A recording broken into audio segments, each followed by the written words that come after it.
From the earliest writings of man, we know that the human race has been comprised of the haves and the have-nots. When I was a kid back during the Great Depression, I was obsessed with a desire to know what invisible something separated the haves from the have-nots, being a have-not. I wanted to know why so few managed to be well off financially in a country where success is available to everyone. For example, in checking the Statistical Abstract of the United States, published by the Bureau of the Census, I discovered, just lately, that only 10% of the men in this country, 65 years of age and older, have incomes of $6,000 or more a year. More than 80% of all men 65 or older have incomes under $4,000 a year. Only 7.6% have incomes between $7,000 and $10,000 a year, and only 3.7% have incomes of $10,000 a year or more. A man starts his working career in his 20s, often earlier. He's fortunate in that he lives in the free world. He has better than 40 years to make the grade financially in the richest country on earth. Yet, according to the statistics, only about 10 out of 100 will be financially secure by the time 65 rolls around, and only about 4 men out of 100 will be financially comfortable. Now why? Well, let me tell you how to find out for yourself. Conduct your own survey. Start down the street in your neighborhood on any Saturday or Sunday and ask the man of every house 2 questions. The first question is, what are you doing at the present time to increase your income now? That is, how much do you want to earn? And when you've evaluated the blank stare you get in response to that question, ask question number 2, which goes, how much money are you planning to be worth at age 65? Now, when the silence becomes too unnerving, thank him and move on to the next house. Ask 50 men, 100, 1,000, until you're completely convinced that the reason men don't make more money during their working lives, and the reason men aren't financially independent by the time they're 65, is simply that they seldom, if ever, do any constructive thinking on either subject. It's that simple, unfortunately. The reason it's so easy to earn far more money than the average man earns in this country is that so very few, are going about it the right way. This is a race without enough contestants to bother about. The few who are really in the race can all be winners. Some will finish ahead of the others, but even the man who finishes last in this race will be financially secure. Most people, more than 90%, aren't even in the race. To prove it, ask yourself the 2 survey questions. Up until the time you started listening to this message, what were your plans for increasing your income? How much do you want to earn? And how much money had you decided to be worth by the time you're 65? You see, people who earn large incomes aren't lucky, and they're not crooks as those without money are so fond of pretending, nor are they endowed with more brains or talent necessarily than their friends and neighbors, nor are they privy to occult secrets, and only a very few were lucky enough to have had rich fathers or grandfathers. Most of the people earning the big incomes today started the same way you and I did, and most other people. The only difference between the men who earn big incomes and those who earn small incomes is that those earning big incomes decided to earn more. They're the people who made it their business to earn more. You see, a woman who does not think about baking an apple pie for dinner tonight will never think of looking up the recipe for apple pie. Without the decision for pie, there's no motivation for checking out the recipe. A man who does not think about driving his car to St. Louis, Missouri or Nacogdoches, Texas will never get road maps which show how to get to St. Louis or Nacogdoches. And a man who never decides to earn more money will never think of learning how, of looking up the rules for earning more money. You see, people do what they make up their minds to do. So get rid of the ancient superstition once and for all that people who earn big money are special people, or lucky, or get the breaks, or had money to begin with, or knew someone, or are smarter, or anything else. These are alibis. They can all be disproved 1,000 times.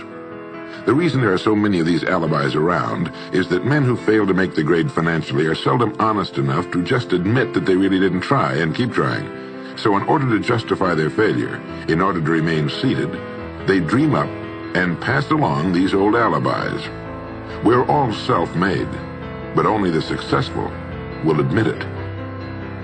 I once had occasion to visit Charleston, South Carolina. I'd never been there before, so I hired a taxi to drive me around the historic old town.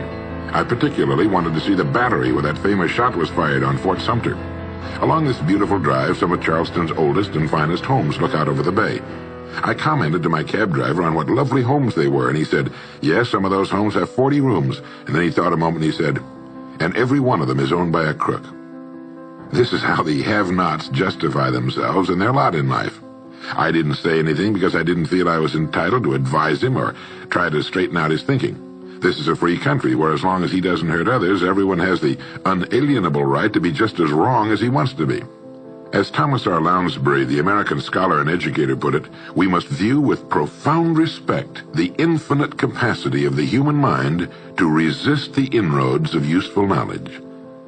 My taxi driver and men and women like him all over the world have been kidding themselves and holding themselves down and refusing the bounty and abundance of the world for centuries. Knowledge is available to everyone. We can either listen to those qualified to teach us, or we can go along with those ancient stumbling blocks we get from people who don't know any more than we do.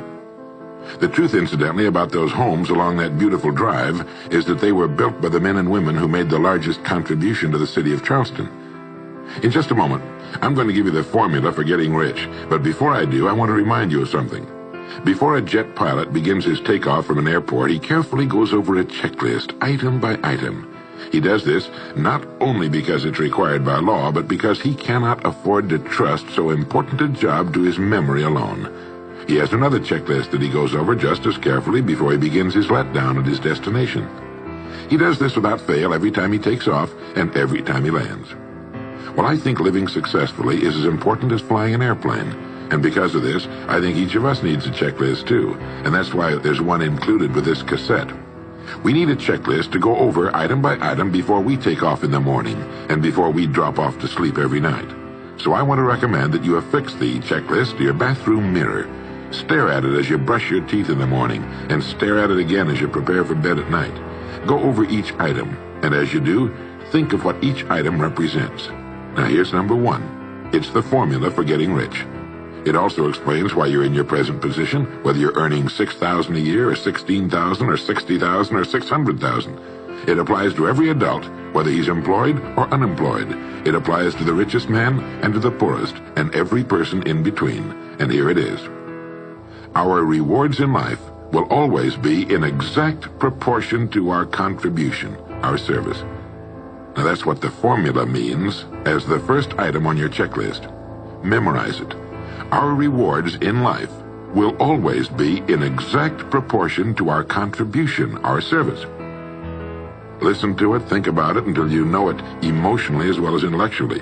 It might give you some slight feeling of superiority to realize that there's probably not another man within a mile of where you live who knows it. You can add it as a question on your survey if you want proof of that. If you want it in another form, here it is as it applies to a man's job. It's the same thing really, the same thing applies, but you can express it differently. The money you're paid by the company you work for will always be in direct ratio to the need for what you do, your ability to do it, and the degree of difficulty involved in replacing you. Maybe you want to write the formula down in both of its forms and think about it until it's as much a part of you as your name. The reason it isn't spelled out on your checklist is because you might not want everyone to know what you're up to. The checklist is valuable only to a person who knows what the words really indicate. All right, you've got the formula. As you think about it, its meaning will become clearer to you. With the formula, there are two rules which must be applied to properly use it. This formula, together with the two rules, is your recipe or your roadmap to earning all the money you really want. Now let's take a look at item number 2 on your checklist. And I'm serious about your putting this checklist on your mirror. You'll notice it's pressure sensitive. Item number 2, the gold mine. The Pulitzer Prize-winning playwright Archibald MacLeish in his play The Secret of Freedom wrote, "The only thing about a man that is a man is his mind. Everything else you can find in a pig or a horse." Strong words, aren't they? But as long as you live, you'll never hear a truer statement. The key to every human being's success lies in his mind, the gold mine between his ears. One idea can make you rich. A lot of good ideas can move you steadily upward in the work you do, and ideas are free. Now just think, there's nothing now being done commercially that will not be done better, much better in the years ahead. Next year's homes and most of what's in them will be better than this year's. Next year's cars will be better. Next year's manufacturing, distributing, marketing, and selling and advertising should be better. Nothing is now being done as well as it must be done in the future, and every innovation, every new improvement will be somebody's brainchild. Now, what's your specialty? How many good ideas have you come up with during the past year? If you continue on as you have in the past, where will you be and what will you be earning, say, a year from now, 5 years from now? Every day of our lives, we walk or drive by more opportunity than we could develop in a lifetime, in 50 lifetimes. Back in the 20s, Sinclair Lewis wrote that you can kidnap a man, blindfold him, take him to any city in the country with a couple of notable exceptions, put him in a chair in the downtown area, take off his blindfold, and he could sit there a week and not be able to tell you what town he's in. The streets are all alike. The buildings are all alike. The businesses all look alike. This is still largely true today. The reason for this being that most businessmen in this country are playing a game called follow the follower. If a man goes into business, no matter what line it happens to be, the first thing he does is make certain that his place of business, outside and inside, looks exactly like every other place of business of that type in the country. Do you know why? It's because he's been playing copycat since he was a year old and does it without thinking about it. For the same reason kids dress alike in school. He wants to be one of the gang. He doesn't necessarily examine all the business establishments in his field and pattern his on the one outstanding example, the one that inspires him, the one that he can really believe in. He just does what everybody else in his business is doing, and by this simple process, he guarantees his own mediocrity. Whose drum are you marching to, if indeed you're marching to anyone's, and why?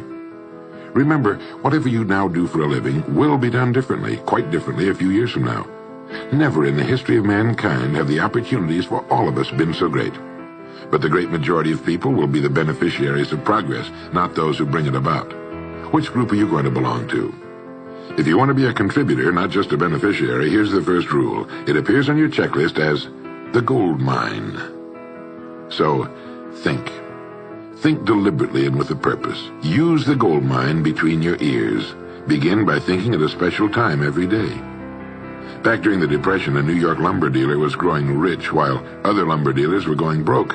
When asked how he did it, he said, "Every evening when I get home, I close myself up in a quiet room, sit in a comfortable chair, and ask myself, how will my business be conducted 10 years from now? Then I try to do it now."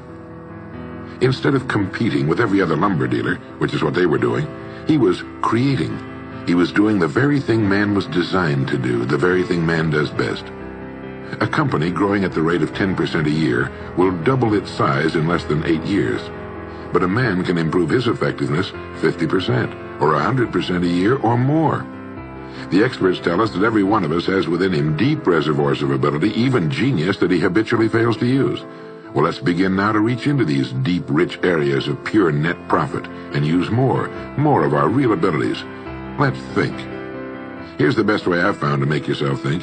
Start getting up a little earlier than you're accustomed to. Right off the bat, this gives you extra time that 95% of the men in this country are not using at all. 1 hour earlier a day gives you 6.5 extra 40-hour weeks a year. But at this time in the morning, take a refreshing shower, dress, get yourself a fresh, hot cup of coffee if you're a coffee man, and then sit down to a clean sheet of paper. At the top of the paper, write your financial goal. Now, this is the amount of money per year you intend to earn soon. Incidentally, you might like to keep this to yourself, too. It's nobody's business but yours. Then, start to think.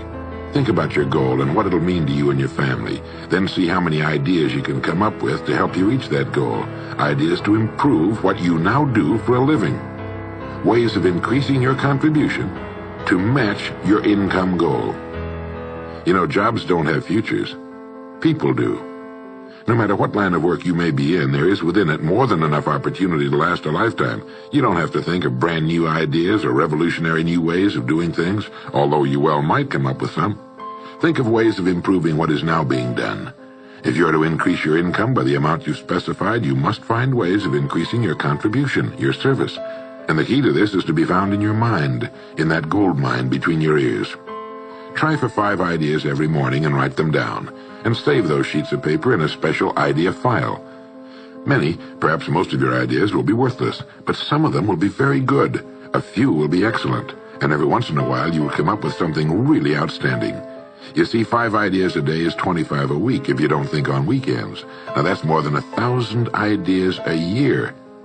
One idea can get you to that income you're shooting for. The law of averages swings so far in your favor you just can't miss.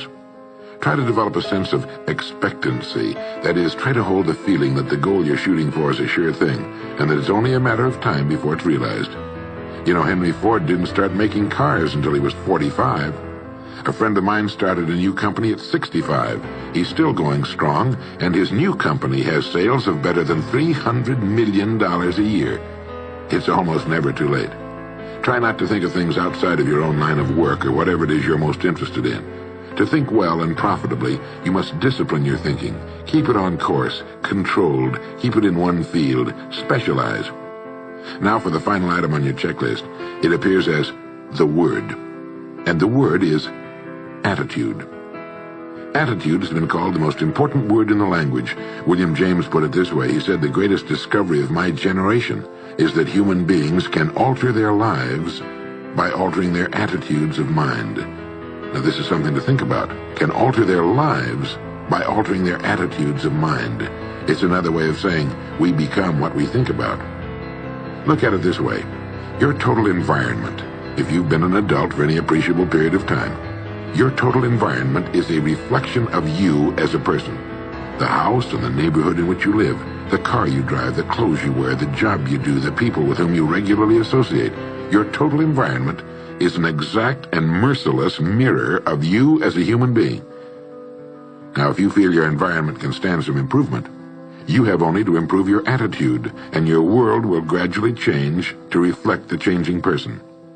Here's how to change your attitude. Beginning now, begin to act as would the person you most want to become. Now that is, if you were already in possession of the goal you're shooting for, how would you conduct yourself in all of your affairs? Well, do it now, and tomorrow, and the next day. Begin now to act the part of the person you most want to become, and you'll end by becoming that person. Subtly, in little ways, in the way you dress, in the way you talk, in the unfailing courtesy you show to every person with whom you come in contact, begin to act the part of the person who has already achieved that which you're shooting for. The German philosopher Goethe gave us the secret when he said, before you can do something, you must first be something. When you behave like the person you most want to become, the things that person would have will tend to come to you. It's simply cause and effect. Don't be in too big a hurry. It takes longer to build a skyscraper than a chicken coop. Build slowly, steadily, and well. Then when you make it, you'll keep it. You'll stay on top. Always be suspicious of the so-called get-rich-quick scheme or sudden success. Never forget that word, attitude. It's your attitude toward the people with whom you come in contact that will determine their attitudes toward you. The person with the great attitude toward life and the world is the person other people call lucky. He's not lucky. He's just using our old friend, cause and effect. His causes are excellent, and his effects have to be just as good. Well, that's it. 3 things to remember. 3 things to practice every day. If you spent 16 hours a day, 7 days a week, practicing your golf swing, in a relatively short time, you'd have a grooved, beautiful swing like the pros. So practice your new attitude every day, every waking hour. Practice thinking a few minutes every morning, and you'll find yourself thinking all day long. And remember the formula. Our rewards in life will always be in exact proportion to our contribution, our service. Go over the ideas in this message every day until they're as much a part of you as your name and your temporary address. You'll notice that each time you listen, you'll hear something new. You'll get a new idea you failed to get before. This is Earl Nightingale, and thank you.